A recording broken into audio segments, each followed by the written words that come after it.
আমাদের দেশের কিছু চাটুকার ভয়ঙ্কর ব্যবসায়ী যারা মানুষের হক বুঝে না, সৌদি বলেন, দুবাই বলেন, ওমান বলেন, কাতার বলেন, ওরা রমাদান আসলে চেষ্টা করে যে দ্রব্য মূল্যের দাম কমিয়ে দিতে, যাতে করে মানুষ ভালোভাবে রোজা রাখতে পারে। আর আমাদের দেশে রমজানের প্রথম 10 দিন লেবুওয়ালা আর ক্ষীরাওয়ালার, ঠিক কিনা কথা জোরে বলেন।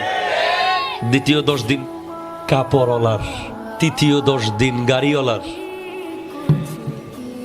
সারা বছর চেয়ে থাকে যে সারা বছর হামাইন না, 1 মাস হামাইন। এই মেন্টালিটি পাল্টাতে হবে, এটাকে চেঞ্জ করতে হবে।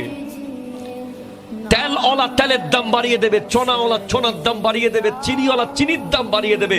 তাহলে এখানে ভ্রাতৃত্ব কই, মানবতা কই, ইসলাম কই, মনুষ্যত্ব কই, নবীর আদর্শ কই?